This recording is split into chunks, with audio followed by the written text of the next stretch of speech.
Let's see this question. The question says that ferric sulfate on heating gives sulfur trioxide. Ferric sulphate जो है उसको heat करने पर देखिए क्या है, फेरिक सल्फेट। फेरिक सल्फेट का फॉर्मूला क्या होगा, सल्फेट होता है 2 माइनस, फेरिक का मतलब हायर ऑक्सीडेशन स्टेट। तो ये आयन है, ये सल्फेट है, तो इसका वैलेंसी 3 है, इसकी वैलेंसी 2 है।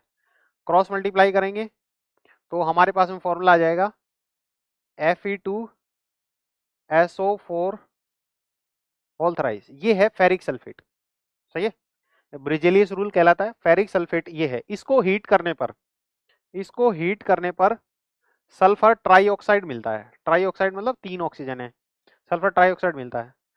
क्या कहता है, the ratio between weights of oxygen and sulphur.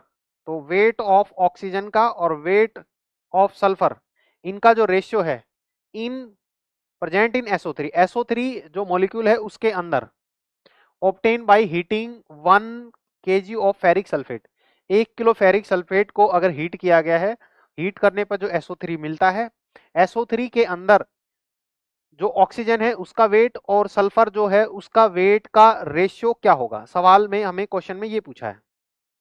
तो कॉन्सेप्ट क्या है, चाहे इसका 1 किलो लो, चाहे 2 किलो लो, चाहे कितना ही लो, जो भी वेट आएगा SO3 का, उसमें जो SO3 के मॉलिक्यूल के अंदर जो ऑक्सीजन का वेट है और सल्फर का वेट है वो फिक्स रहेगा, है ना। तो हम यूं कह सकते हैं, कंसेप्ट क्या है, वेट ऑफ एलिमेंट्स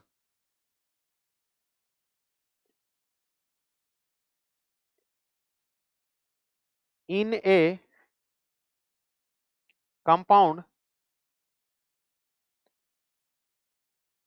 यहां पे लिख सकते हैं ratio of weight of elements in A compound is fixed. ये फिक्स रहता है, ठीक है। तो यहाँ पे एक मॉलिक्यूल की बात की जाए, एक मॉलिक्यूल की बात की जाए, ये एक मॉलिक्यूल की बात की जाए, इस मॉलिक्यूल में ऑक्सीजन कितने हैं, 3 है। एक ऑक्सीजन का एटॉमिक वेट है 16। तो तो ये आ गया 16 multiplied by 3 divide by sulphur कितने हैं, 1 है। सल्फर का मोलर मास कितना है, 32। तो हम कहेंगे ये आ गया 48 डिवाइड बाई 32। तो 16 से कैंसिल कर देंगे तो ये आ जाएगा 3:2।